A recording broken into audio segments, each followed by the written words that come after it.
So the game's just finished here between Chesterfield and Doncaster. Chesterfield have ran out 4-0 winners today. I'm joined by Joe Rawson. Joe, what did you make of it? Well, a perfect end to pre-season, wasn't it, for the Spireites? It's not been a great pre-season, let's be honest. 4 defeats in a row before this game, but this has been their real first test against opposition in League 2, or a League 2 level. I know Doncaster were the champions last season, but having a look at their side, this is the type of quality they're going to come up against in League 2.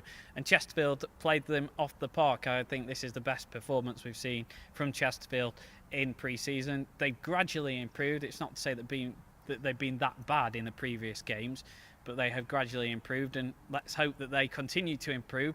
So next weekend, when they take on Saturday, a game you can hear live on Peak FM's Total Sports, they're even better. I'm very hopeful. I think the signings have all been very positive so far.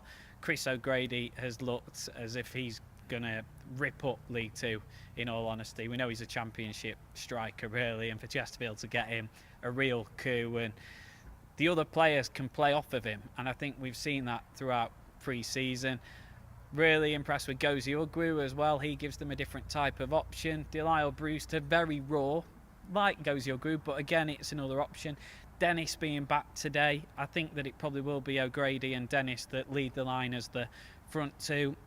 And I just see goals in this Chesterfield side, which, when you think how much they struggled to score throughout last season, it's such a contrast. A bold move by Caldwell, putting 3 up front today. That's the first time we've seen that. Yeah, I mean, we've seen throughout pre-season he's tried different formations, and it means that I'm guessing next weekend, I really don't know which way he's going to go. I mean, he played 4 at the back today as well, so whether he goes with 3 next week and Wiseman, Everett and Hurd play, or Lawrence Maguire indeed, who's done okay throughout pre-season, or he plays a 4. Scott Wiseman was rested today. He went with Hurd and Everett and Barry and Dion Donahue, who had a very good game on that left-hand side. It's good. Chesterfield have options going into this new campaign, which they just didn't have last season, so it's a big positive. We saw Robbie Weir in midfield today, a man who's currently on trial at the Pro Act. What did you make of his performance? I was very impressed. He's very steady, but he is coming back from an awful knee injury, so that is the risk. Chesterfield, I think if he was fully fit, they'd sign him and he would be involved next week. Whether they'll want a bit of a further look at him because of his injury problems, we'll have to wait and see, unless they can maybe persuade him to go on a pay-as-you-play deal. What they can't afford to do is to have someone like an Angel Martinez player who was laid up, looked very good in pre-season, looked very good the first few games, then suffered an awful injury, and he was never quite the same. They can't afford to have someone on that sort of contract and have the same situation, because that's what got them into trouble last season. So then they probably do rightly need to take their time with him. I'm sure that Gary Caldwell will have another look at him in reserve games, or maybe they'll play a game behind closed doors, because he did talk today about Jordan Sinnott and Christian Dennis needing a more game time, and so maybe they will just try and get a friendly on Tuesday or Wednesday that's played behind closed doors. Another chance to have a look at Robbie Weir, and another chance to get some minutes under the belts of Jordan Sinnott and Christian Dennis. And Tommy Lee back today as well, came off the bench. Can you see him featuring maybe against Grimsby on Saturday, or is it going to be Anion?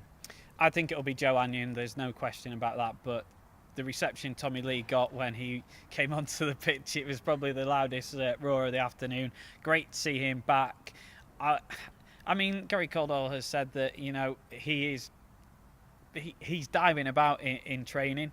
He's available for selection, but I don't think he will be playing against Grimsby. He might be amongst the substitutes. I would say that the Checker Trade Trophy games are more likely for Tommy to get a first start. You never know. We might see him against Sheffield Wednesday in the League Cup a week on Tuesday, but I think it's doubtful.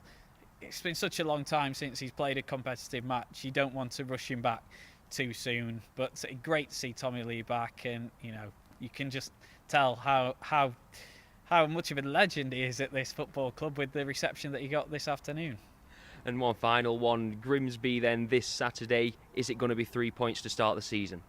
Well, it's going to be a tough one. Grimsby are going to bring 2,000 supporters, so that end is going to be packed. They're probably going to take some of the far side up as well. But Chesterfield, I've been really impressed with the additions throughout pre-season. I think they've got one of the strongest squads in the league, and they've done it without spending an awful lot of money. They've not really spent much on transfer fees. Okay, someone like Chris O'Grady will be on big wages, but they've done it on a budget. I think Gary Caldwell has managed to imprint his way of playing onto the side now. They play this nice football to watch. They're very comfortable in possession. Someone like Lewis Reed, he's a big bonus for me. Very comfortable in possession. No matter if he's got a marker tight on him, he still wants the ball. Very good at shifting it from left to right. And they've got goals in the side. I think Chris O'Grady in League Two will score 20 plus goals. Christian Dennis, I expect to score a few goals, and with Ugwu and Brewster as backup, and even Ricky German, who I do hope gets a chance at some point. They've got plenty of goals going forward. Joe Rowley as well, we haven't spoke about him, but he'll be a great addition to come back into the side when he recovers from his shoulder injury. So yeah, I'm very positive, and hopefully they can get off to a good start next Saturday against Grimsby Town in what's going to be quite a hostile atmosphere, but I think there'll be a lot of home fans here as well as the away supporters. And a good performance, and let's get some momentum from the off. And you must be absolutely chomping at the bit now to get back on that microphone in that commentary box. Yeah, it's been a long summer. It always is. And, if you haven't heard, we've got some changes on Total Sport this season. Phil Tooley isn't going to be alongside me for every game. We're hoping that Phil will make some guest appearances throughout the season. But we're going to have a mix of different people, ex-players, current players joining us for each game. So you'll be able to hear a different perspective. We'll announce who's going to be the first co-commentator Thursday or Friday. So, fingers crossed that's going to be someone exciting from the football club. And I have an array of Chesterfield legends lined up to join me in the commentary box throughout the season. The likes of Alan O'Hare, Tony Lormer, Bob Newton, Andy Morris, Mark Jules, Dean Holden. So, we're going to see all these come and appear on Total Sport on Peak FM throughout the season.